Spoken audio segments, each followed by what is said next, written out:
So this is not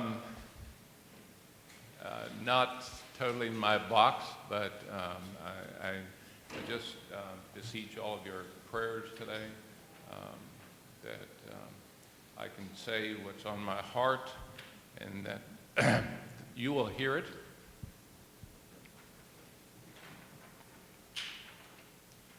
You know,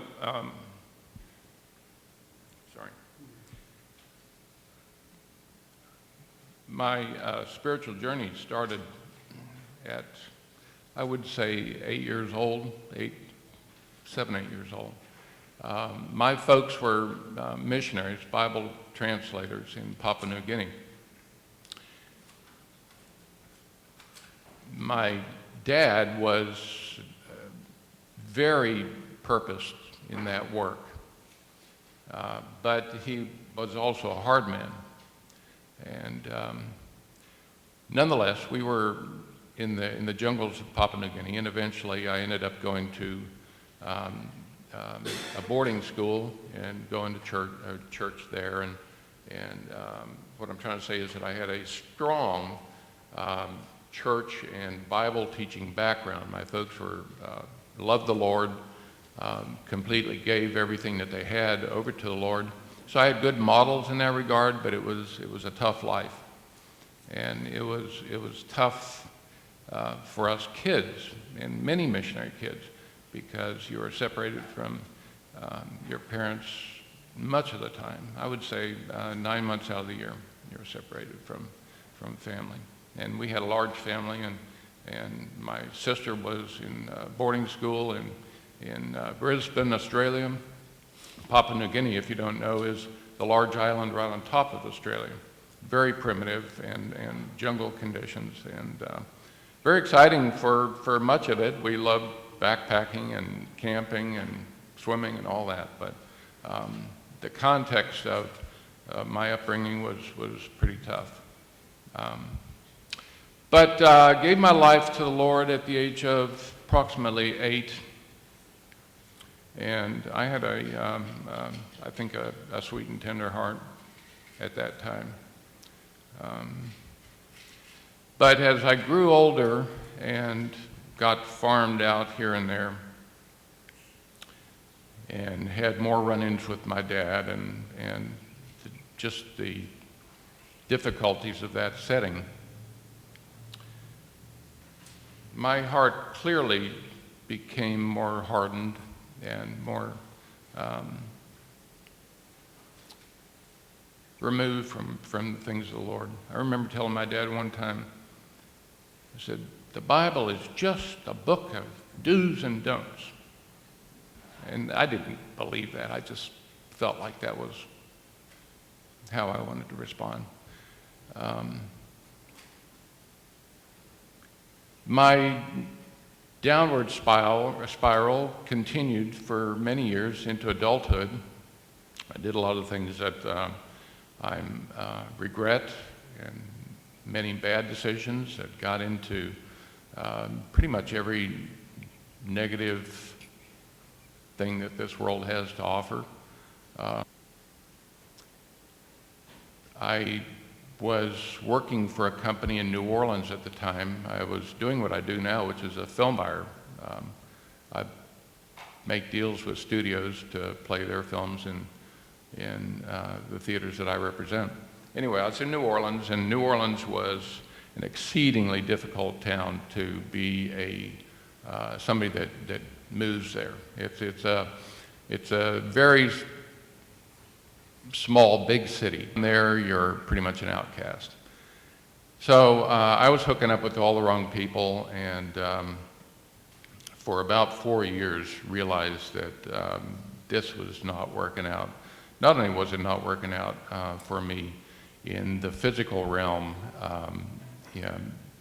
just wasn't enjoying life, but more so that there was an enormous gap in my life. There was a loneliness and a spiritual drought that was intense and very real. And so I decided to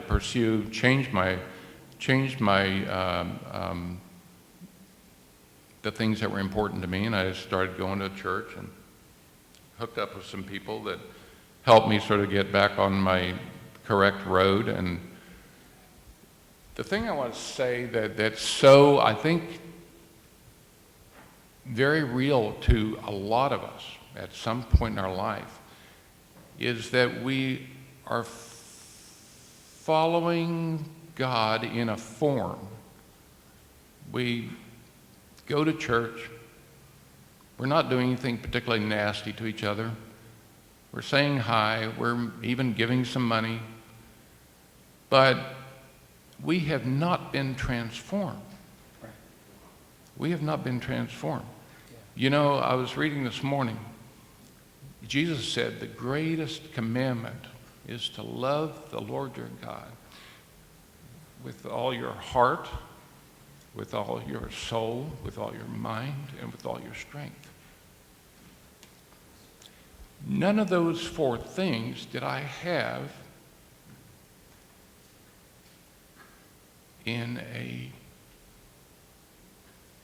none of those things did I have that I could activate appropriately and step into that kind of love. My heart was rotten.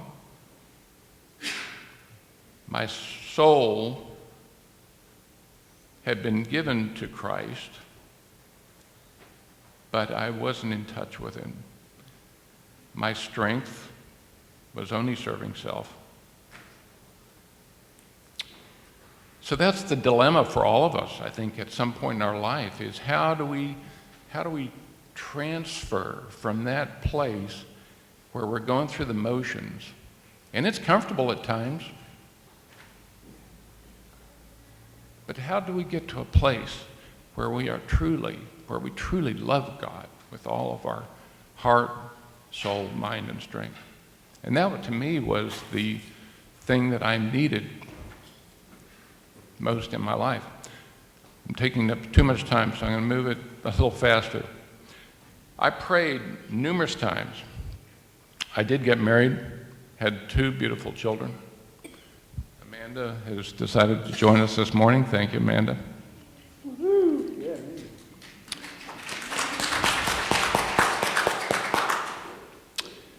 So life was generally good. We were moving around the country. We were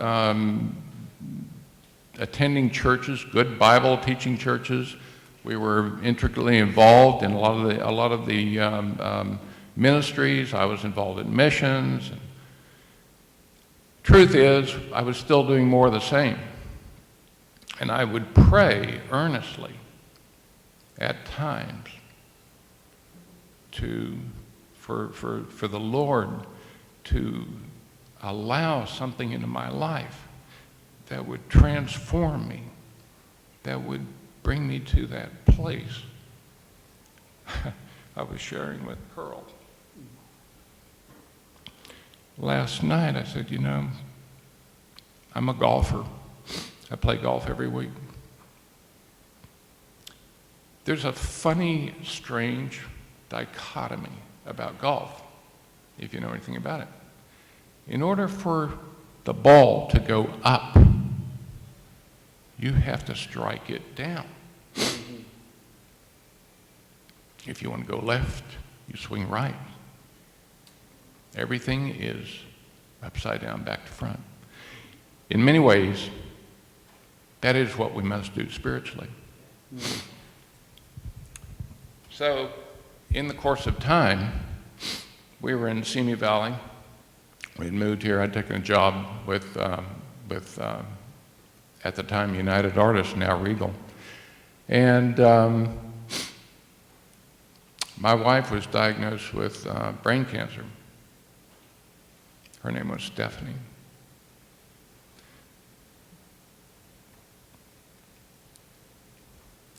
"13 months later, she died.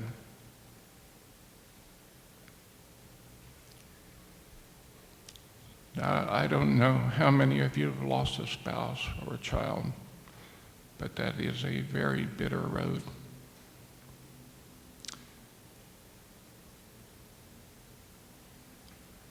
funny thing was, though, I cried out to God like never before.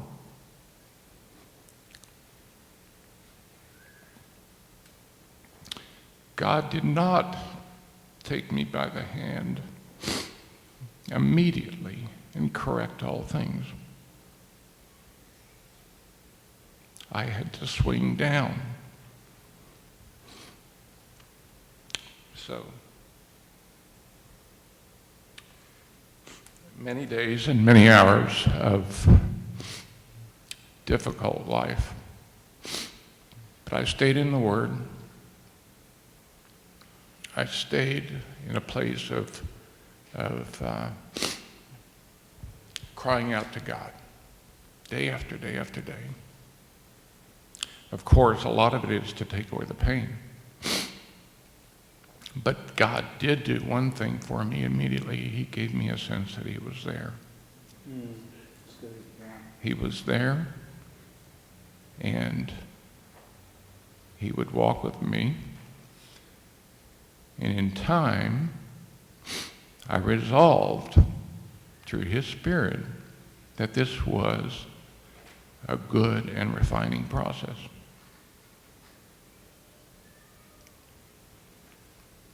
I don't know many people that start at the top, enjoy being at the top, and stay at the top. What I mean is, you have to really, in a sense, walk an ugly path in order to know God's goodness.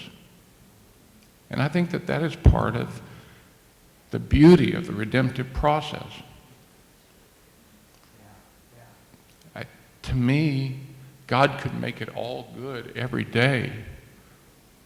But unless we are broken, unless we are taken to a place where we really need our God, we can't do it by ourselves. We can talk about it. We can fellowship over it.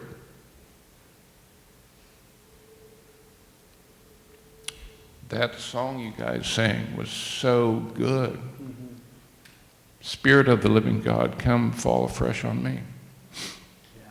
And that's what happened in my life, gradually.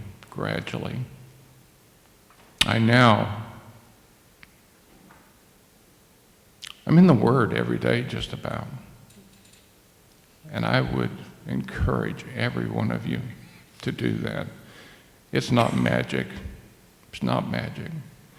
But I can tell you this, that as the days go by and as you live your life, you will start to have so much clarity in your perspective. You'll have so much clarity in how you see the world and how you see the living God, not just in a book that you know is true, but a God that is working and living. And that's my story.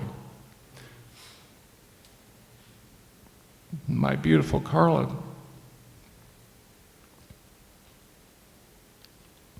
has decided to join me in this part of my life, and I thank you.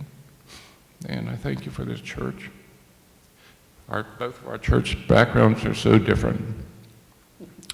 And I come from a lot of large churches, relatively large church, so this is a really new experience here. But we enjoy the fellowship. We enjoy the fact that this little beam of light here in this Sherman Oaks, which is completely, I've been living in the suburbs for the last 20 years, and this is so different. But it tells me that we can make a difference here. This city needs to be different. We need to fall in love with God. Thank you. Help us spread the message. Click on the donate button below or go to shermanoakspc.org/donate.